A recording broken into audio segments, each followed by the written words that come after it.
Hello, everybody, and welcome to the 10th episode of the Project Infinite podcast, a podcast covering the entire multiverse of fandom, from movies, comics, TV shows, video games, and I think we're going to talk probably all of those things at some point throughout the show today. I'm Rob. I'm here with Courtney as always. Courtney, are you excited about today's episode? In a word, no, I'm not. So this week we are in preparation for Venom, Let There Be Carnage. Next week we are reviewing Venom, the first Venom.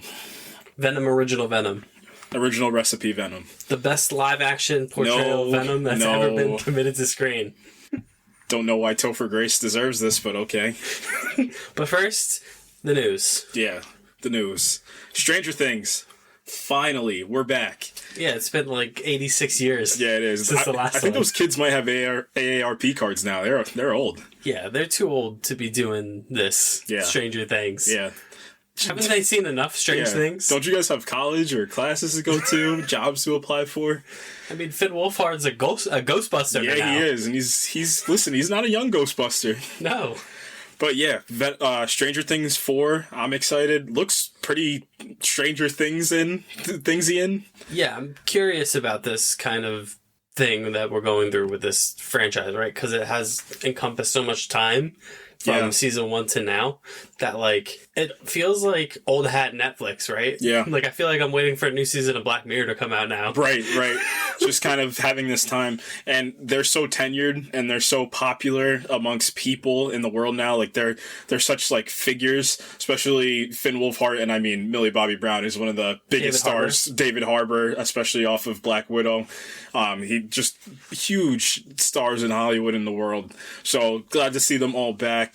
I mean, I feel like the best option is for this to take place when they're, like, in high school, because I think that's kind of what the show wanted, to do a little bit more mature things, have them be in high school, getting ready to, like, face the rest of their lives after coming off of dealing with the Mind Flayer, the Demogorgon, like all these crazy entities that no child should ever see. And that's going to be pretty interesting to kind of go into their psyche of people that are trying to start the rest of their lives and still trying to be kind of like the superheroes in their town, taking care of all these things. So yeah, I'm just curious to see, like, if the show still kind of has, like, the magic, you know what I mean? Right. That made the first 2 seasons in particular are really great. Right.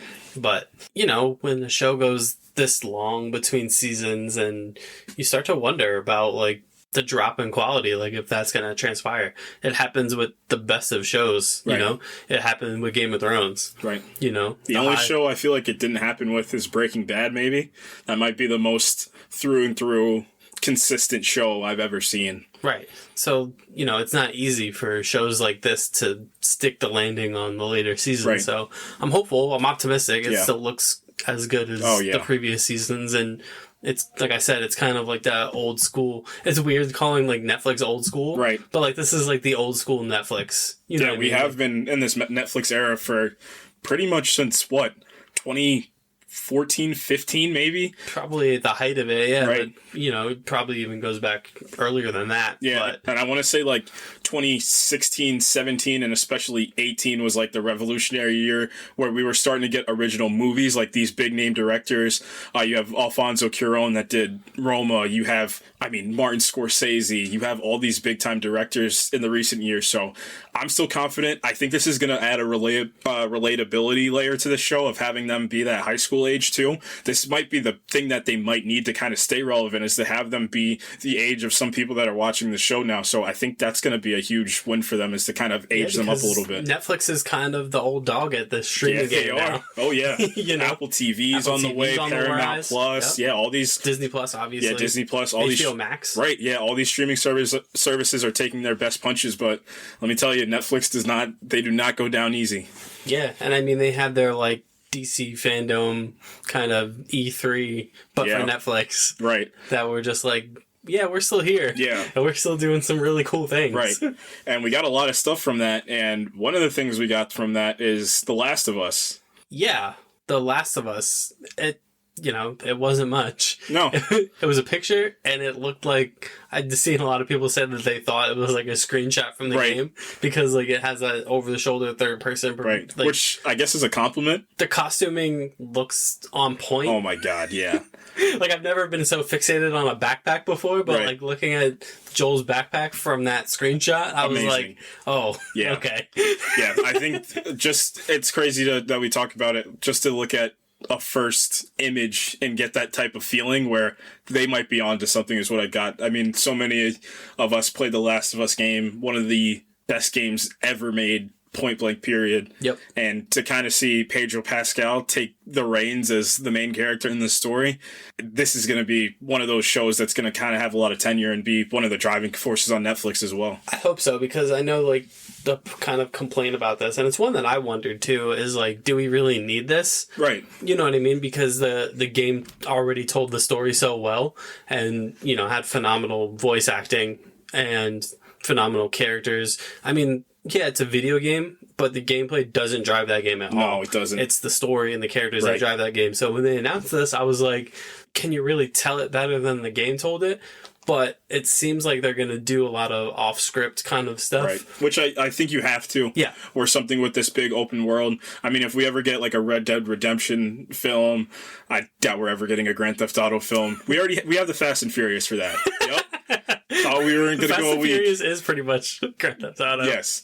But yeah, just like we haven't had like some of these games be adapted, and you would think what it would look like, because you're talking hours upon hours, instead of 2 to 3 hours, you're talking hours upon hours of storytelling, but kind of the just like taking a step back from the game plot and just adding your own things. I mean, the biggest opportunity that they have is having actors that are big name actors to add on to this now. I think that's the main thing that they can kind of use in that to their advantage. Yeah, and I think it's a really smart decision to make it a TV show. Yeah. Make it, you know, prime TV. Don't make it a movie. Don't condense this plot into 2.5 hours. Because it's a big plot. Yeah, it's a massive plot. And we've seen video game adaptations stumble. Yeah. Trying to adapt characters and plot into a 2-hour movie. I mean, Assassin's Creed is probably the one that comes to my mind first, which is a game that has some really cool ideas and cool concepts, but then they bogged it down to a 2-hour movie, and it kind of fell flat, even though it had a good cast. It had Michael Fassbender in the main role, like... But this, you know, you get Pedro Pascal, who's at the highest of highs in his career right now. Yeah. So that's no helmet. No helmet. No helmet. And he's playing a very iconic role, but I know he's more than up for it. Yeah. And I'm just excited to see this world adapted into live action, especially with Neil Druckmann, the story writer for the original Last of Us, coming over to do this one. Like, who knows the story better than that guy? Right. I know people are going to complain and throw The Last of Us 2 at us, like, but The Last of Us 2 complaints are not legitimate in my mind, because they're complained for all the wrong reasons. Yeah. Like, the story behind that game is still incredible, regardless of what you think about the direction that game took. Right. Any other games that you would want to be adapted? I know I have one in my mind, and I know the one that you're about to say, because I'm looking at the poster right now. Look, man, if I were to ever adapt a video game into a movie, I would look at what they did in 1993 with the Super Mario Brothers and be like, let's do this again. But do it animated, which is what it should have been in the first place. And guess what, guys? They heard our call. Yeah, we're getting a Super Mario movie? Super Mario Brothers movie? Super Mario Bros, it looks like. Yeah. And who better to play Mario than Star-Lord himself? Titular character Mario. Yeah, Chris Pratt. It's a me, Chris Pratt. Interesting. Yeah, but so here's the thing with this, right? So I know a lot of people are like, just get the guy who did the game to do the voice, right? But Mario doesn't talk. He doesn't have a lot of dialogue in his 40 some odd years of video game history. The guy doesn't talk. The most you get is a woo or a, it's a me, Mario. Right. That's all you get. Do you actually want to do the role? That was pretty solid. You got it if you want to do it. But like, we're actually going to have to hear Mario talk in this. I hope he has the same kind of accent he does in, what is it, Magnificent Seven? I think he's just gonna... Oh, man. Yeah, I think people are looking a little too far into this, as if it's not an animated movie. Like, I feel like for some reason people are getting it misconstrued where they think this is going to be live action. It's not. No, we're not going to see Chris Pratt running around in a plumber getup and a mustache. Yeah, I think... I think and people Chris Pratt's a good voice actor. He's pretty solid. I just think people are taking this a little too seriously. Like, I've seen a bunch of people on Twitter, like, up in arms almost over this, and I'm like, it's an animated movie. I think we can relax a little bit. Yeah, I think Chris Pratt's gonna do a good job. I think he's good at his job. Who cares about Chris Pratt? Because guess who's playing Bowser? Jack Black. Yes. That's fantastic. Amazing. You know what? I might see that movie opening day just for Jack Black as Bowser. I just want to see what it's gonna look like. Yeah. Illumination is doing the animation from Despicable Me fame. So I mean, a pretty big animation company at this point over the last 5 years. So it's just gonna look like Mario Brothers. Yeah. Guys, relax. It's gonna be fine. But yeah, we got that. Let's talk some Extraction, because listen, this was an action movie I was pleasantly surprised by. Me too.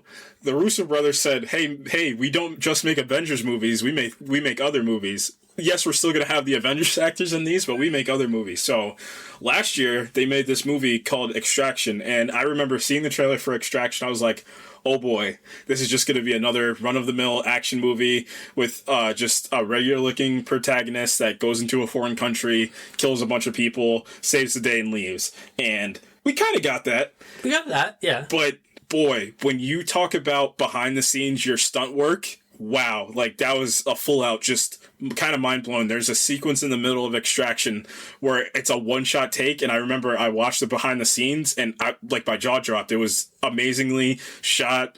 I mean, meticulously planned. All the actors were on point with every movement. It switches from a chase to them jumping through buildings to a car and all in one take, and it was so impressive. Really, a really heartfelt story too, because you don't think you're going to get this much heart from Chris Pratt or Chris Hemsworth. I'm sorry, Mario. Wrong Chris. There's so many Chris's in the MCU. I get Chris mixed Pratt up. in the Extraction sequel? No. Wasn't David Harbour in the Extraction? Was he? Yeah, he was. Yeah, oh yeah, he was. Yeah, right. Yeah. He turned on him too. That was his contact, and he turned on him. But yeah, just a really solid action movie.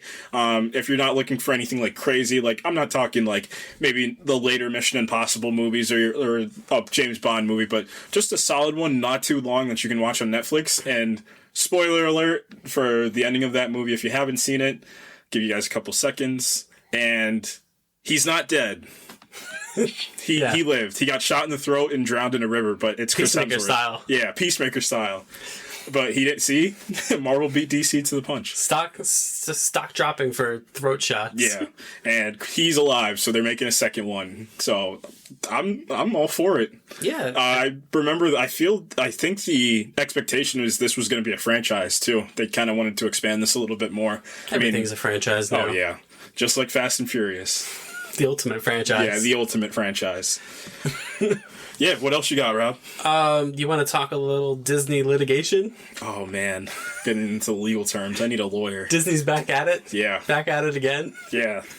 Back at it again with the legal battles. So I think this is, to piggyback of our Shakespeare thing last week, this is Much Ado About Nothing. Yeah. To me, with this whole stuff going on between Stan Lee's estate and Jack Kirby's estate, basically being like, all right, Disney, you better pony up some cash, or we're taking the Avengers away. Yeah. Guess what Disney's gonna say? Here's $1 trillion. Yeah. Get out of our faces. Yeah. All right. This has been going on for, I don't know, 60 years. Yeah. They're not getting the franchises back. No. Yeah. Yeah. So I think people are freaking out. It's a clickbait world and we're all living in it. Yeah. And, as soon as this headline pops up that, Disney might lose the rights to all the Marvel characters. I mean, the only one that had a little bit of legitimacy was the Spider-Man leaving the MCU. That was the only one where it kind of felt, oh no. Because that was two billion-dollar corporations butting heads. Yeah. This is a bunch of people, who are the families of the creators of these characters, not even versus Disney. They're just kind of like, hey, don't give us credit, give, our relatives some credit, So, they're going to settle out of court and it's not going to be a big deal. And you're still going to get to see all your favorite characters in film from now until probably 2050. Right. Well, talking about franchises, it's a franchise that's pretty cool? Cobra Kai. Cobra Kai's pretty cool. Mm-hmm. Cobra Kai's back, baby. And we got season 4. This show is the best definition of using nostalgia to your advantage. Yeah. I'll never forget, it was on YouTube TV, and I saw it, and I was like, oh no, we're getting an old franchise, and I love the Karate Kid movies. On YouTube TV, nonetheless. Yeah, that was YouTube TV's first attempt at a show that had a decent budget, and I remember I watched the first 3 episodes because they were free, and I watched the first episode, and I was like, okay, and then I watched the second one, I was like, okay, and then I watched the third one, and I was like, I'm into this. Yeah, it's really good. It is. It's not even the best acted show, but you know what's frustrating about Iron Fist? They had better fight choreography than Iron Fist season 1. How do you do that? But it's also not the best acted thing. What's the original Karate Kid movies. True.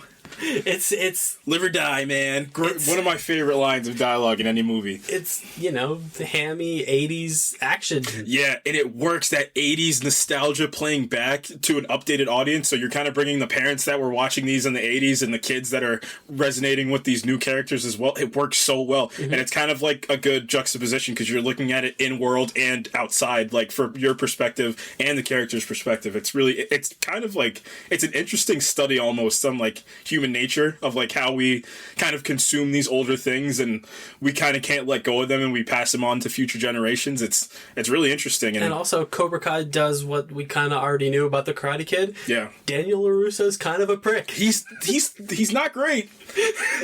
But we already kind of knew that. You know what I say about this franchise? You know who's the single most relatable person in this franchise? The wife. Yeah. Daniel's wife. Yeah. Because Amanda always says, she's just like, my husband and his high school bully are fighting for the soul of the valley, and I'm like, okay, now that you put it like that, I'm in, but it sounds idiotic, but I'm in. Oh man. Yeah, I'm excited. All right, we're excited for Cobra Kai season 4. It's coming in December. It's going to be amazing. We're bringing back some old characters too, from the later Karate Kid movie. So, yeah. Just a quick rapid fire. The Boys is getting a spinoff for all the Boys fans out. All my boys? Yeah, all my boys. The Boys is coming. The Boys are back in town. We love The Boys. I don't think that's deniable. I'll remember the first time watching The Boys where you watch the first episode, you're like, oh, so this is what this show is about. Yeah, you're like, what the hell is this? Yeah. You see, like, a Superman figure and, like, okay, just a Superman copy, and then he kills a whole bunch of people. I'm like, oh, wow, this is not for kids. No. Yeah, so Boys spinoff, don't know what it's about. Nazis are back? Possibly. Nazis are in this? Yeah, Nazis are in this. What else do we got? Who's going to be the next James Bond? I don't know. Henry Cavill. I don't know why you took so long to answer. But is it Henry Cavill? It is Henry Cavill. Or are they just going to go with some just unknown guy? You think they would do unknown? They might. They could. I mean, Daniel Craig was unknown-ish. True. And then he was Bond. Right. I hope they give it to Henry Cavill. Did he do something to Warner Brothers? Why won't they let him be Superman? I don't understand. He's out. He didn't replace. He did nothing wrong. Tyler Hoechlin, we love you, but can't we have 2? We have like 8 Batman right now. So many Batman. Yeah, can we have 2 Supermen? Is that too much to ask for? Ben Affleck Batman. We got Robert Pattinson Batman. Michael Keaton Batman is back. Titans Batman. Jorah Mormont Batman. Not my favorite Batman. The not Batman from Batwoman. Yeah, fake Batman. That's 5 Batman, and we can't. We had Kevin Conroy live action. Yeah, we did. Lunatic Batman. Right, in Crisis. Yeah, that's a lot of Batman, but we can't get Henry Cavill to come back for one movie. DC, pitch time. Everybody ready? All-Star Superman. Have him put on the Kingdom Come suit. Have it be all these things that have happened to him. Just have it be a future version. Have everybody put on a little makeup. Have him have some kids. Maybe they bring back whoever this Supergirl is in the Flash movie. Have her come into that and be like the new age Superman. You could either do Kingdom Come and have maybe have like an older version of Ezra Miller, older version of Ben Affleck's Batman maybe. Just, give Henry Cavill the Logan send-off if you don't want to use him anymore, because I think he can have a really beautiful and really nice send-off to what I think is one of the better origin movies and kind of what started a very divided and interesting universe. So, yeah, thanks a lot, Henry Cavill. It's not his fault. It's not his fault. But no, Bond. So I do want to see this movie, No Time to Die. Oh, yeah. Oh, yeah.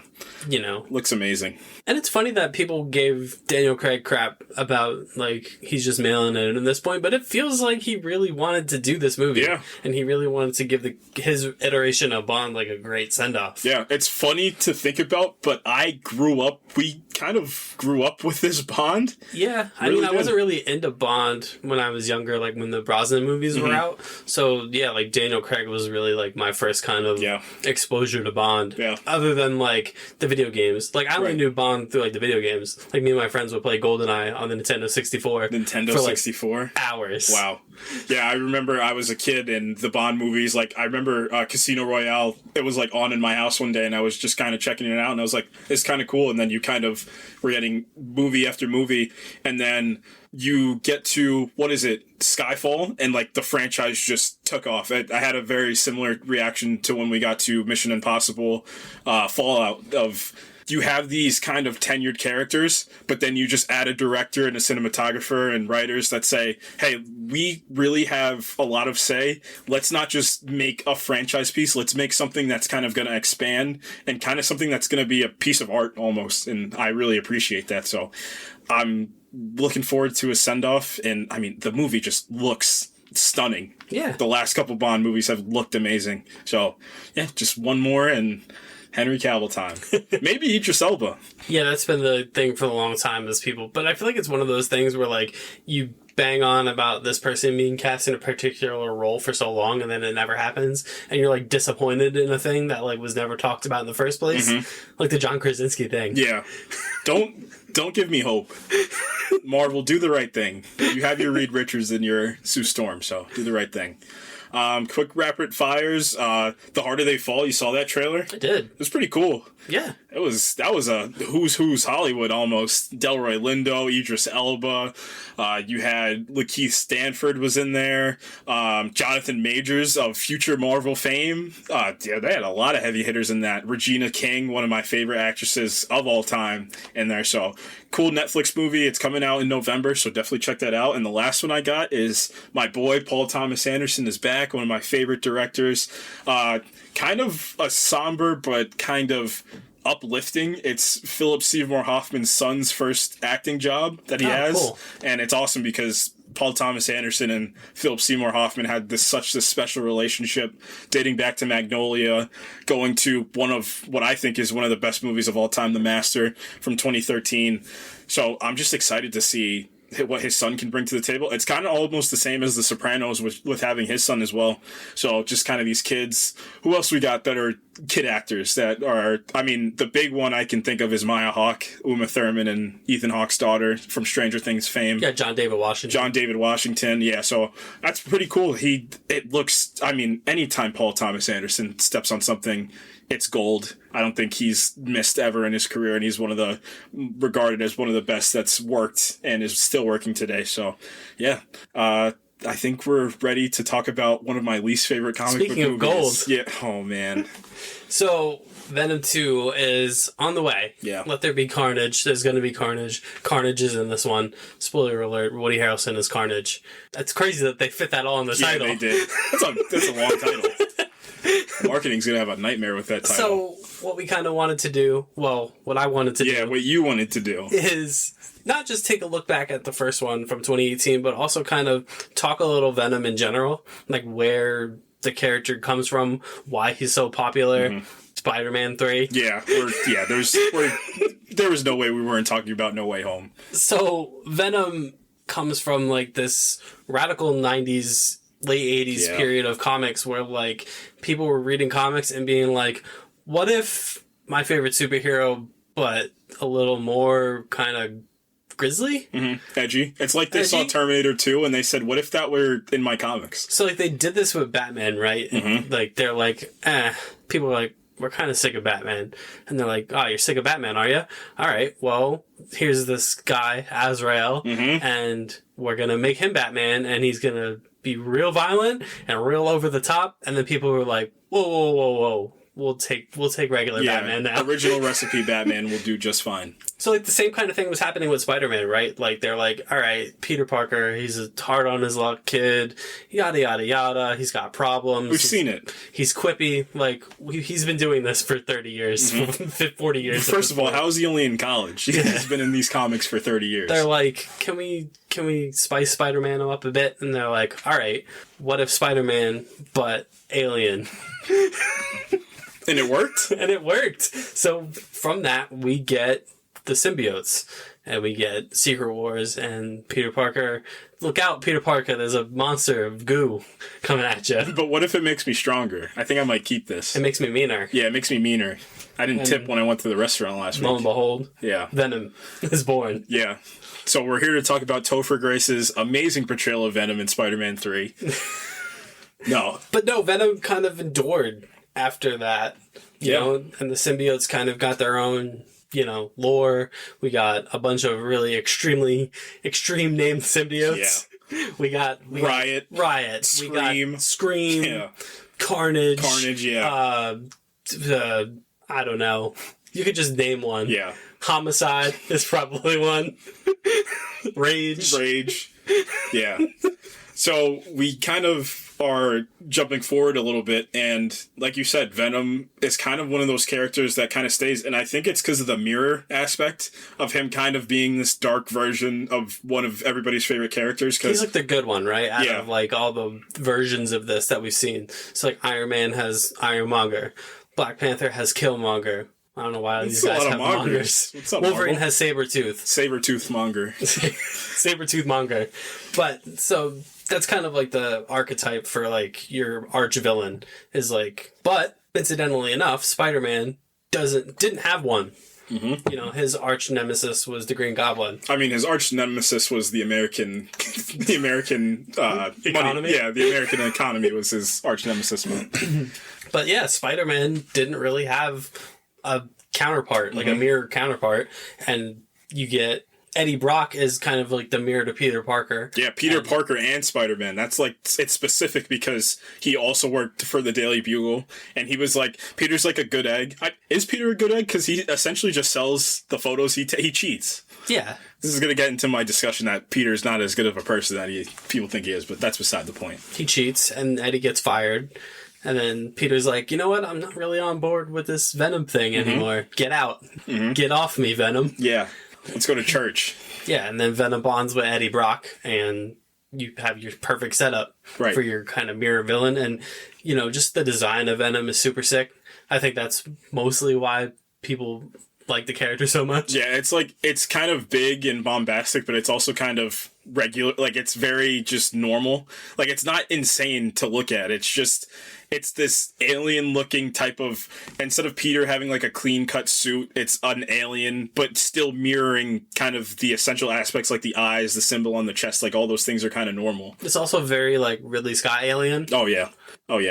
Definitely. So the character endures, and then you get, you know, he's in video games, you know, he's in the Marvel vs. Capcom games, he's in, you know, the Spider-Man kind of like side-scrolling beat-em-up games from like the early 90s. Yep. Maximum Carnage is one, which is, you know, a storyline that where Venom and Spider-Man team up. Right. Which is another way that character kind of endured over time, is they kind of shifted him into this anti-hero territory, which is usually what happens with villains that become super duper popular. And it's funny that you talked about the 90s, because another character that I'm thinking of that kind of did that same shift was Cable and Deadpool. I mean, Cable was a little bit more of like he was more of like a good guy that kind of bent the rules, but Deadpool, for all intensive purposes, wasn't the good guy. He wasn't really this good person.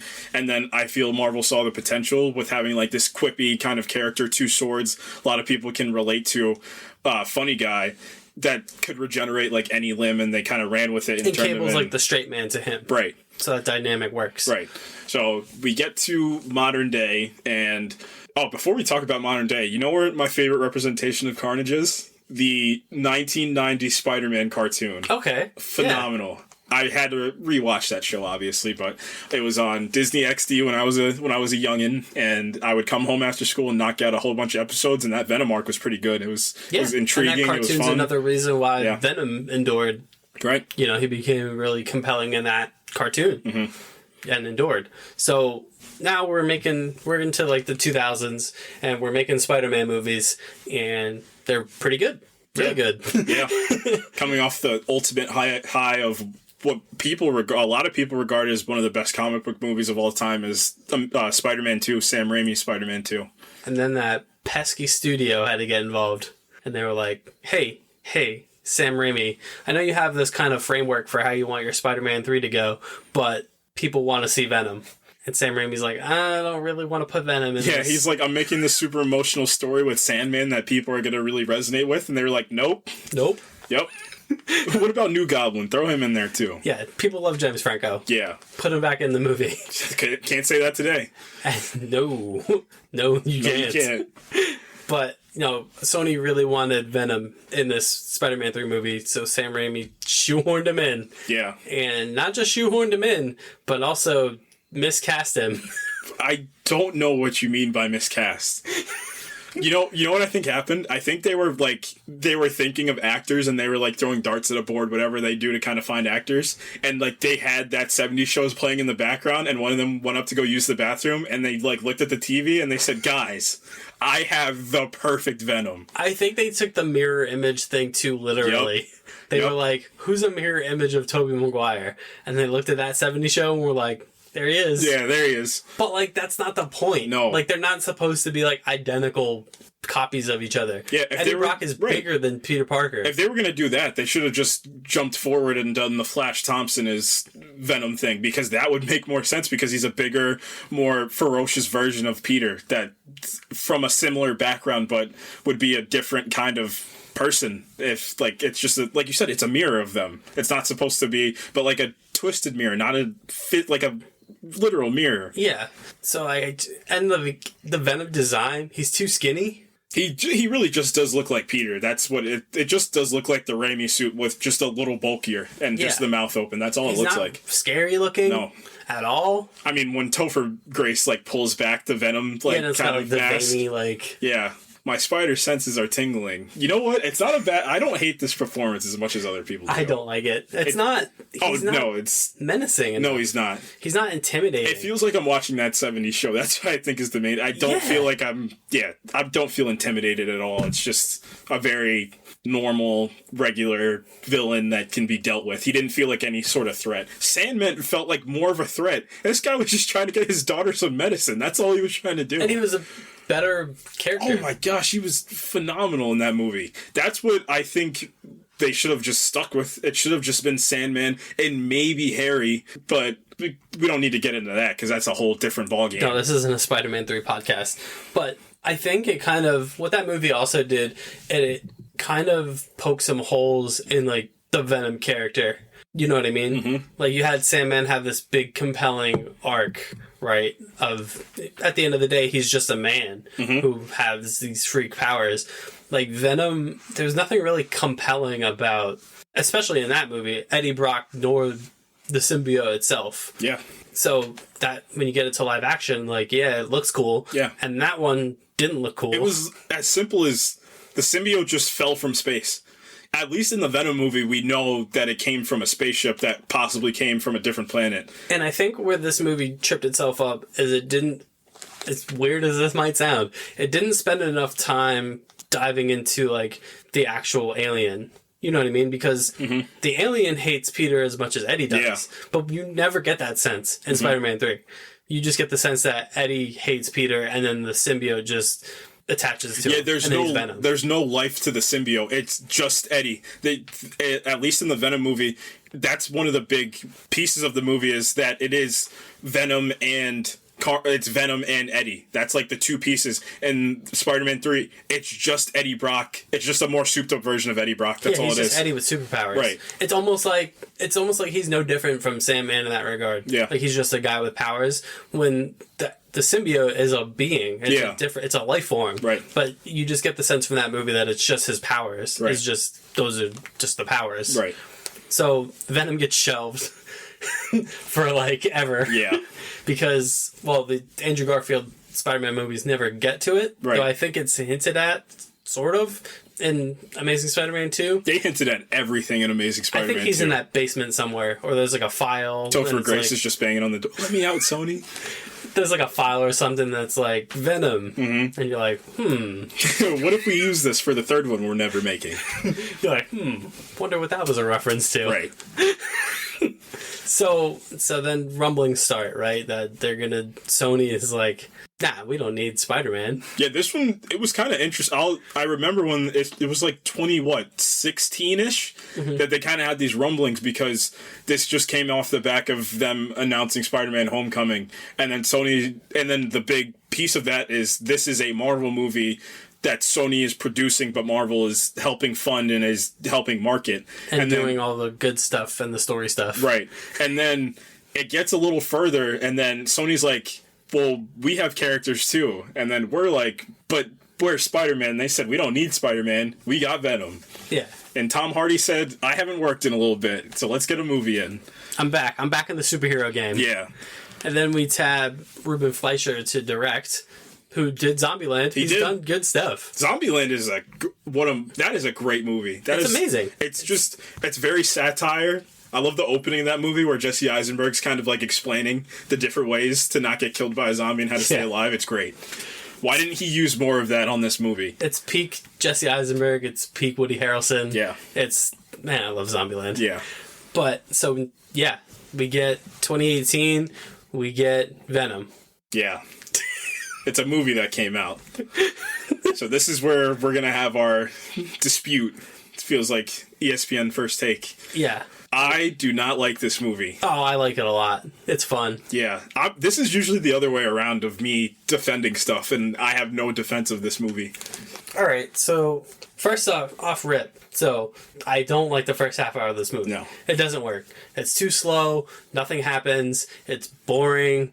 But then, around 35-36 minute mark is when Eddie gets bonded to the symbiote, and it picks up from there. From that point on, I really enjoy it. Like, it's really fun. Look, it's not like a good movie. Like, in the sense of like good movies, but it's fun. Yeah, and that's something that I told myself upon rewatching in the past. I was so kind of pretentious in the way that I said, well, this is bad because there's this, that, XYZ of normal filmmaking that just didn't happen in this movie and storytelling. But then you have to take a step back and this is a guy that got an alien symbiote on him, and just to relax a little bit and say, hey, I understand. Have a little fun. We've kind of been spoiled in the way some of these other comic book movies have been written and have been delivered and acted, that this movie, I don't think it ever tries to be those movies. No. It tries to be a comic book movie. Yeah, it does. It tries to be over the top. It tries to be corny, tries to be hammy, because, it doesn't take itself too seriously. Yeah. Which I think works for it. And the person that probably had the most fun on this movie was Tom Hardy. Yeah. Yeah, he had loads and loads of fun. And it's great because I will say this, the performance he gives is it's so witty and just so crazy, and it's just him because he voiced Venom as well, which is kind of cool because, what's crazy? The first time I saw that movie, I thought it was Tony Todd. And then interestingly enough, for the Spider-Man 2 game that's coming out, Tony Todd is Venom. You're right. Yeah. So Tom Hardy did a great job voicing Venom. I believe in one of the scenes he had an earpiece in the first time he gets the symbiote, so he was listening to his dialogue as Venom so he can react better to all the stuff that he was doing. So he did a great job, and he understood his character as well as Eddie Brock and Venom. So I will give him that. We've talked about this in the past. When actors are really passionate about a character, it shows in the performance, and you can tell he really enjoys this character and this role like a lot. It's very Tom Hardy. Mm-hmm. It's extremely Tom Hardy. It's not something, because Bane is not like a normal villain, especially the version of him that they wrote in Dark Knight Rises. He's not the normal Bane. He does have a lot of aspects of that character, but he's a League of Assassins member that was alienated and exiled, that went on a full-out rampage of revenge, and just with the mask and the performance he had to give, it's not a normal comic book villain. And he does the same thing here. It's not a normal comic book hero. That's why it kind of goes in that realm of anti-hero, and he plays it well. He's not a good person, but he doesn't try to be. He's more relatable. The worst. Yeah, horrible boyfriend. Ever. Yeah, horrible fiance. Horrible reporter. We'll get into it a little bit. Good reporter, but bad technique. Yeah, he's more like, he should have just made a YouTube channel. That's the type of reporter he is. He's not like a normal, run-of-your-mill reporting Action News 6, But yeah, this movie starts off, like you said, they're in space. 35 minutes passes, he gets the symbiote, and it dives into a really solid action sequence. And that starts in the apartment and leads to like the motorcycle chase. Right. Which again is good physical acting by him in the apartment when like things are happening, like Venom's basically going on autopilot and like defending him. Right. And he's, striking guys and he's like, oh my God, I'm so sorry about this. I did enjoy that, where he's like, I'm not doing this. I don't want to do this to you. I apologize. Yeah. That is good. And yeah, Tom Hardy, he's doing everything he can to keep this movie alive, and he kind of injects this life into it that kind of helps it, because without him giving that performance on both sides, him as Venom and him as Eddie Brock, man, this movie would have gone really bad. Yeah. So that happens. Like you said, the first appearance of Venom, that's what I want to talk about. Like the first time he kind of he overtakes Eddie. Really good. The Venom. That's the Venom I wanted to see in Spider-Man 3. Right. He's huge. Yeah, he's scary looking. He is. There's that really cool shot when when Venom forces Eddie to rise up, and the suit kind of like overtakes him in the mouth, like goes over the top of him, like Venus flytrap style. It looks really great. Does. It's a little jarring. Yeah. First, especially if you're used to Venom's look in the comics, like it's real weird to see like quote unquote like naked Venom. Yeah, and it's also interesting to see it in motion, in live action motion, because like you said, we didn't really get that in Spider-Man 3, but kind of that like CGI big monster. It looked pretty compelling and pretty scary, honestly. It was like a scary thing to kind of look at for the first time, and you're like, oh yeah, it's creepy. But that's what it's supposed to be. It's an alien especially symbiote. When the tongue comes out, right? And you're like, oh yeah, eats the guy's head. Yeah, so that happens, and we meet some other characters that we met earlier in the film. Michelle Williams is in this movie. Yeah, so let's talk about this, because this is one of like your bigger gripes. Yeah, is that it wastes kind of Michelle Williams and it wastes Riz Ahmed, right? Two Academy Award nominated actors. So here's what I'll say about that in defense of this movie. Not even in defense of the movie, really. They're miscast. They are. In this movie. Because this is essentially a one-man show. It is, yeah. Is what this is. So I think if you would have casted two kind of relative unknowns to play those two characters, Annie and Carlton Drake, you wouldn't have noticed it as much. Right. But it's because it's these two really great actors not doing a whole lot, or not having great characters written for them, that it really kind of stands out. Yeah, I will backpedal on Michelle Williams. I will give her a little bit more leeway. I can't give the same to Carlton Drake because he is the villain of this film. So let's get into that a little bit. Sure. He is the most run-of-the-mill, absolutely no dimensions. And it stinks because this isn't Riz Ahmed's fault. It's not Michelle Williams' fault. It's the writer's fault. They have no dimensions. But this is what, upon the rewatch, this is what I felt. You kind of feel studio interference on this. Sure. I kind of can tell that there's some aspects of this film that feel really kind of centralized and very get to the point of no backstory. Like Carlton Drake really doesn't get any kind of development. He's just like, he's always bad. He's just like kind of, I guess he's like an Elon Musk kind of to relate more to analog. To relate more to comics, he's kind of like who am I thinking from of the X-Men? William Stryker, not Stryker. Who made the Sentinels and the Bolivar Trask? Yeah, he reminds me of what Bolivar Trask was like. This kind of anti-mutant, we need to make a deterrent for them. But at least he had a little bit of motivation as to why Carlton Drake gets no motivation as to why he has motivation, but he does it in a weird way. Yeah. He's the definition of 0 to 100. Right. He's, he wants to go to space and he wants to, discover more symbiotes and he wants to cure diseases. Yeah, but he's like, bring in the humans. Yeah. And then he starts killing people. Yeah. And people are dying and he's like, well, get the next test subject. But that's what I mean about it being like, you have to remember, like, they're not trying to do anything crazy with this movie. I think I saw one review that said this is the most 90s current day comic book movie that we've gotten, and it makes sense as just to get why. a lunatic to be the villain. Right. That's what they... You know what they need? You know what this movie needed? They needed an actor to play the Carlton Drake role that was going to ham it up. Right.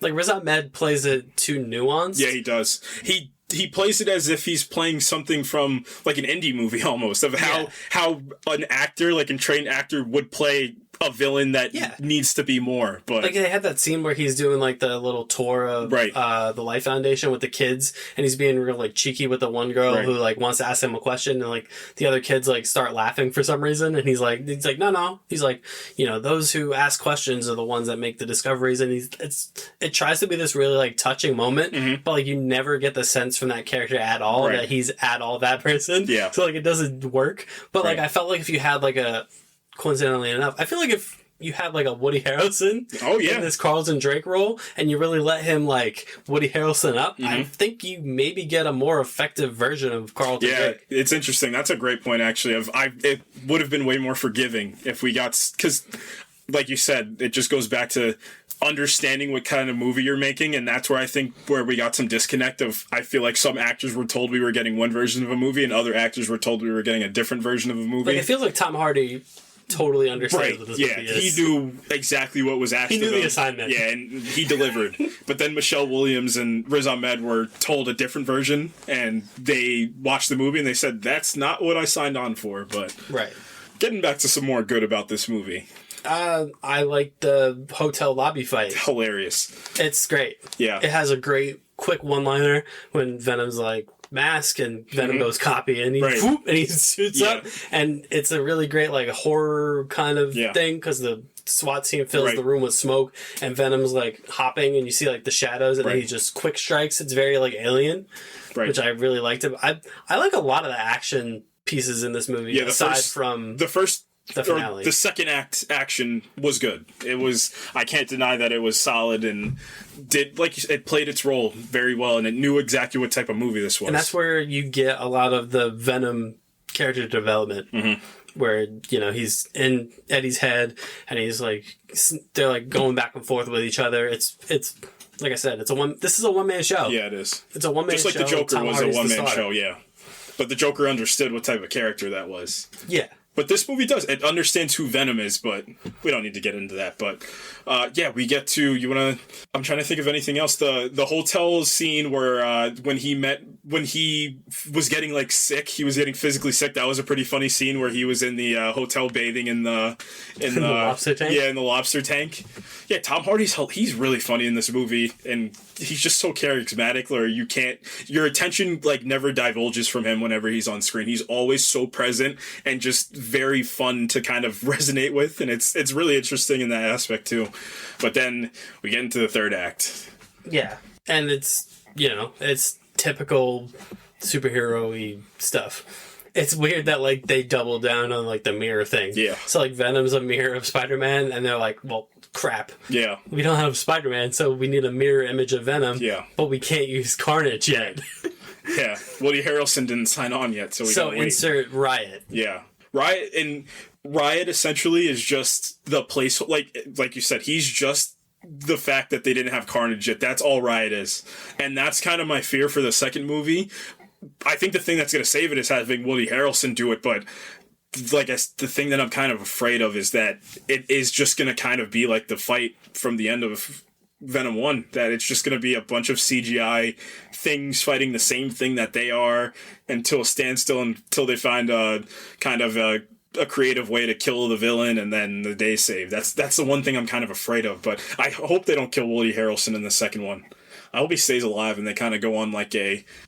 Honestly, so kind of going back to comics a little bit. So recently in comics, they've been doing, we just got Absolute Carnage, I believe a year ago, maybe. That was kind of the huge Marvel crossover that was going on. And you get a little bit more backstory on the symbiotes, that there was a symbiote god named Null that you had before that was kind of the god of the symbiotes, and Carnage is like this, he's becoming all powerful. Like it gets to the point where I think like Carnage's symbiote covers the entire world and starts infecting everybody. Like it gets insane. Like it's a crazy thing that happens. And I kind of hope we get, if he is to come into the MCU, I would like to see a version of Maximum Carnage, but on like a bigger scale, where it's not just as simple as we need to team up to stop Carnage. It's like Carnage is starting to infect everybody. Like it's a full out alien invasion that Spider-Man might need to call in some other heroes to help with too. And I think it would be really fun to see Tom Hardy not just be with Tom Holland, but be with the other heroes as well. That would be kind of interesting. Yeah, so I think that's kind of the question in everyone's mind in a weird way is, will Venom 2 pave the way for this iteration of Venom to be in the MCU? I think so. It's looking like it. I mean, just down to the marketing. I mean, the two pieces of marketing that has been very telling is, one, the two posters. The poster, it's like they're doing like the shush motion to their mouth, and they're like, "Don't spoil this movie." And then obviously the red flags go off. Why is it being so like? Why the first one wasn't like that. Yeah, the first one was not like. Don't they said actually do spoil the movie so people see it, but yeah, this one's being very cheeky with their keeping everything a secret. And you have that piece of marketing, and then, I mean, you have Tom Hardy wearing the Spider-Man No Way Home hat, and there was one more too. It was the posters, and it was, I believe, maybe a post-credit scene leak that I don't want to get into because I want to keep the integrity of the second one, but apparently a whole bunch of stuff is going on at the end of this movie. Like the third act, like the end of the third act of this movie apparently is gonna like just kick the door wide open for Venom to come into the MCU, which, I mean, it's kind of expected. You kind of believe that they were never not going to cross these properties together. Especially after the first one, you know, kind of overcame, I guess, negative reception to box office success. It was me. I was the negative You were the negative reception. But it was people looking at the reception and being like, nobody was expecting it to be, like, a great film. We just want it to be fun. And then the reviews were like, yeah, we can concede that. It's fun. And they're like, cool. Yeah. Like, that's all I want then. And the movie made like, what? Like something crazy. Yeah, it like made a lot of it made a lot of money. And that's where I kind of had to step back and understand, just kind of have some fun. And I like this journey that we've come on, this being the 10th episode. It's funny enough that things have changed so much over the last couple of years, because if you asked me 2 years ago how I felt about this movie, nothing would have changed. I hated this movie. Yeah, I would have been, this is the worst movie. But ever since I fell in love with Fast and Furious, this franchise is so much more forgiving, and just really fun to kind of see this one-man show of Tom Hardy being a bumbling idiot with a symbiote attached to him that's controlling any movement he wants to at any given time. And I think he deserves... this iteration of the character, and his iteration of the character deserves to be brought into the MCU proper, because I think when you put that MCU machine behind this iteration of Venom, like, I think you can get some real kind of compelling stuff. Yeah. So for the second one, it's funny because from the trailers and everything, they, like you said, they have not given up much. Yeah. From this movie, other than, it almost feels in a weird way like a bridge. They haven't given up anything other than what we know already. Yeah, I have based on the title, it's that Venom's going to fight Carnage. Yeah. That's really all we know, and I think Shriek's in this. Right. I have a feeling. I get this weird feeling that this movie's going to be Venom's going to fight Carnage. We're going to have some cool one-liners. Woody Harrelson's going to ham it up, but this movie's just to get this into the MCU. That's what it kind of feels like for me. Like, this is the bridge piece to get this into the MCU. I can agree with that. Yeah, we're gonna get all the stops of, they know what didn't work, what did work in the first movie. For a second one, you're adding Woody Harrelson on top of this. You're adding Andy Serkis as well behind the camera, one of the greatest motion capture actors of all time, to direct motion capture characters. Like, that's a win. That's a huge win. So I can definitely see this being, have fun while you're in the theater for your hour 30, and then let's get to business, because Spider-Man No Way Home's coming out. That's what this feels like. Yeah, and we mentioned up top about the first one, how that first half hour, 35 minutes really drags.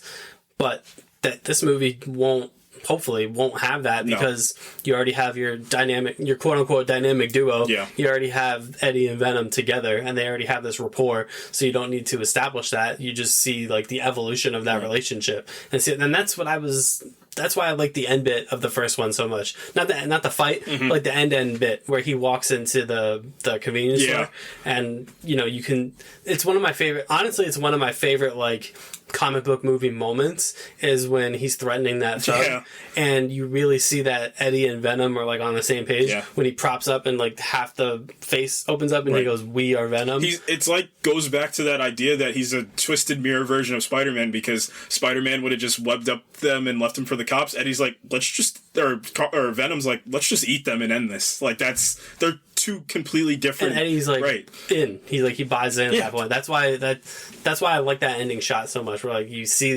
literally see the duality. Right. Like he peels back half of his face and it's half Venom, half Eddie, and he says, "We are Venom," and then the mask pulls back down and he bites the guy's head off. Like, I think that's a really solid ending because it shows that, like, you know, Eddie Brock and Venom both went on a journey. They both went on an arc, and they're on the same page, and they're like bonded literally and figuratively with each other. So that's why I'm looking forward to the second one so much, because now they're coming across not just a bigger, badder version of Venom, but a legitimate psychopath. Yeah, it is. And that's what makes Cletus Cassidy so interesting in the comics, is that he doesn't have a lot of rhyme or reason for what he does, because that's the definition of he's a psychotic human being. He doesn't rationalize things. He's crazy. So we're going to get these crazy sequences. And I mean, from those trailers, Carnage looks just sick. Yeah, looks insane. It's a hard design to screw up. Yeah, it is.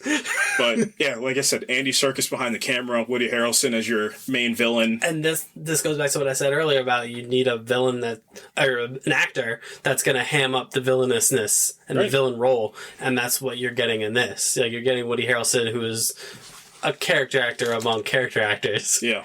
So, yeah, I'm with you though. I hope that they don't end this with killing Carnage off. Yeah.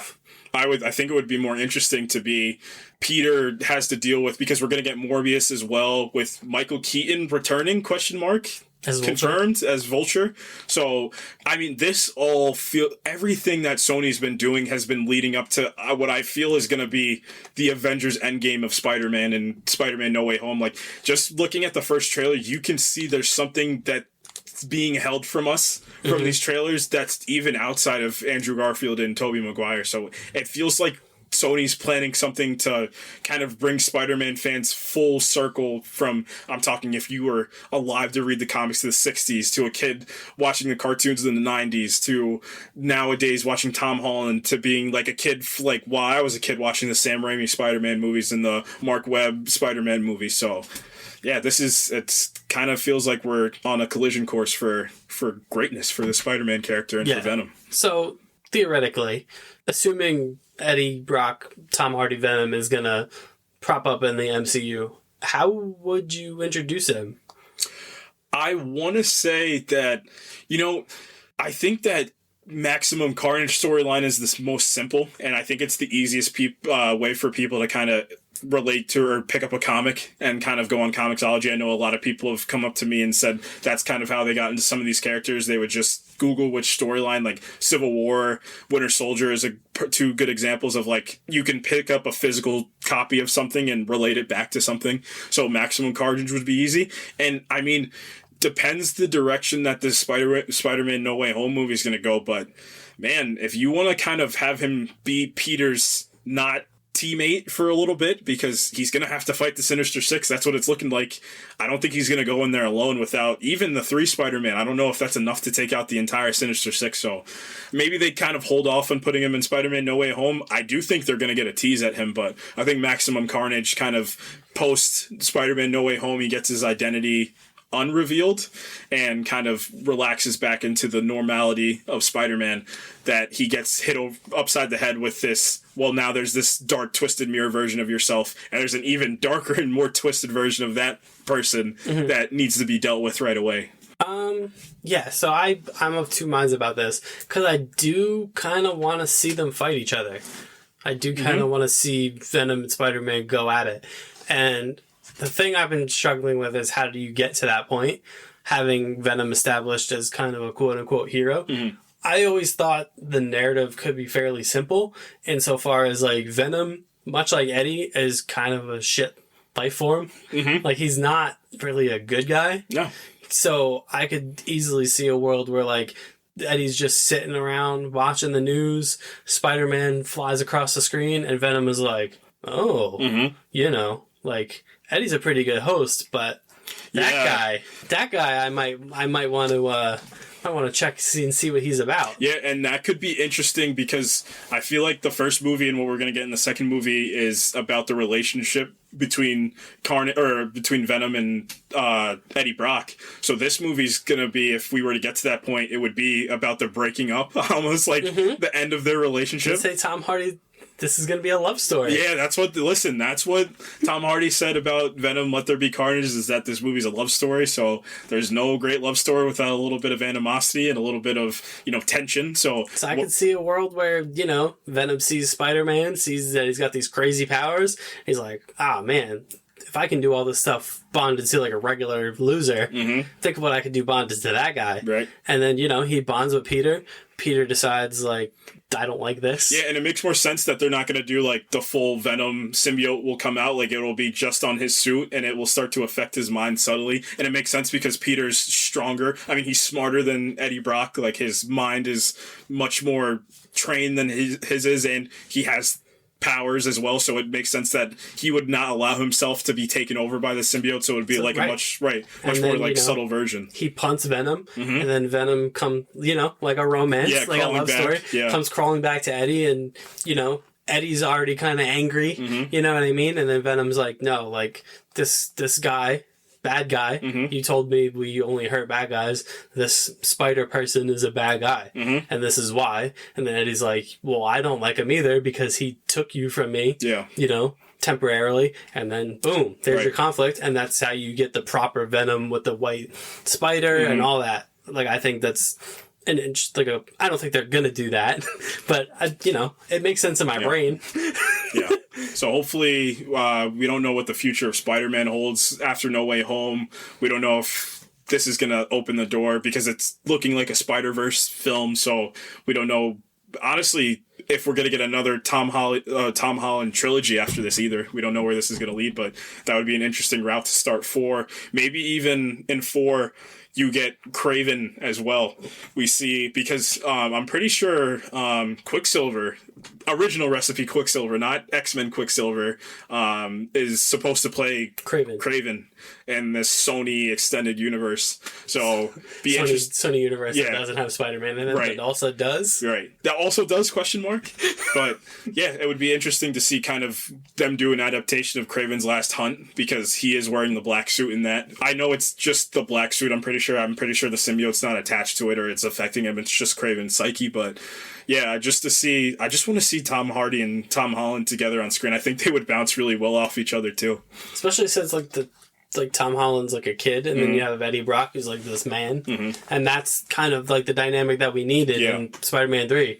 Instead of like these two people that are like of a similar age and builds, you have like this kind of bigger guy, and then this kid essentially, and then you have Spider-Man who he doesn't look any different in the suit than when he's Peter Parker, and you have Venom who like hulks up when he gets bigger. Right. So I don't know. I think we're going to end up... I think this second movie's going to end, and there's going to be a post-credits teaser that lets us know that, this is in the MCU now. Yeah, me too. I definitely feel like that's the direction they're going. They want these properties to be crossed over, so I can't see this ending any other way. And I think that's all I got, man. I'm ready. I'm ready for Venom. Let There Be Carnage to direct by Andy Serkis. I'm not. Oh, don't get it twisted. That's my goal for this whole episode, is to turn you around on Venom. Man, mission accomplished. All right. So, got anything else? Any future news? Any recent watches? Maybe. I haven't been watching a whole lot of stuff. I did finally play Deathloop. How is it? It's good. Good. I really enjoy it. I've started getting into these like roguelite infinite loop games. Like I played Hades because it was like $25 and it was like game of the year, and I'm like, let me check this out, because it was on Steam like last year. It was like only on Steam, but it was like winning all these awards, so I'm like, let me check Hades out, and I really loved Hades. And then Deathloop, so I needed like more PS5 stuff to actually play.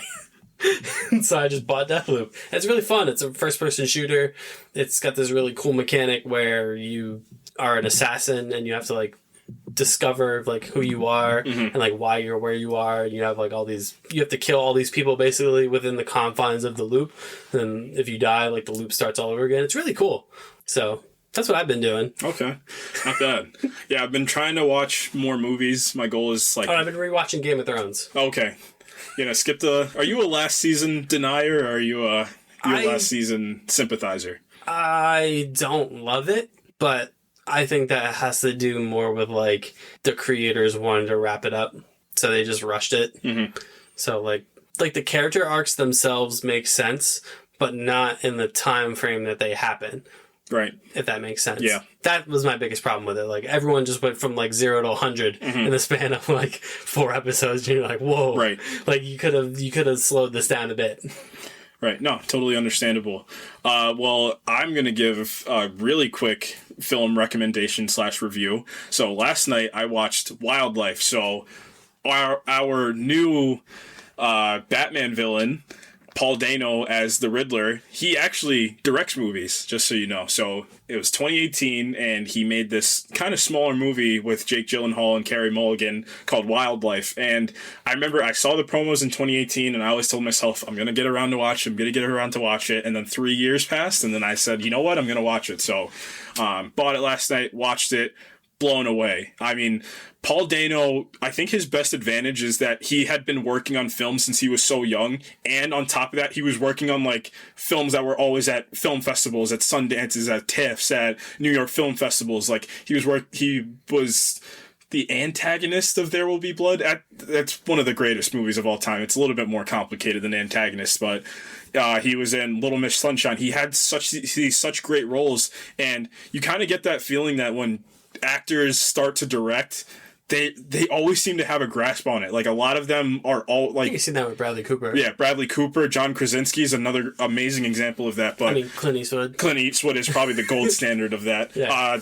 Ben Affleck as well, another one. But yeah, this film is just family in the 1960s, and it's mother, father, son. The son's in he just started high school, I'm pretty sure.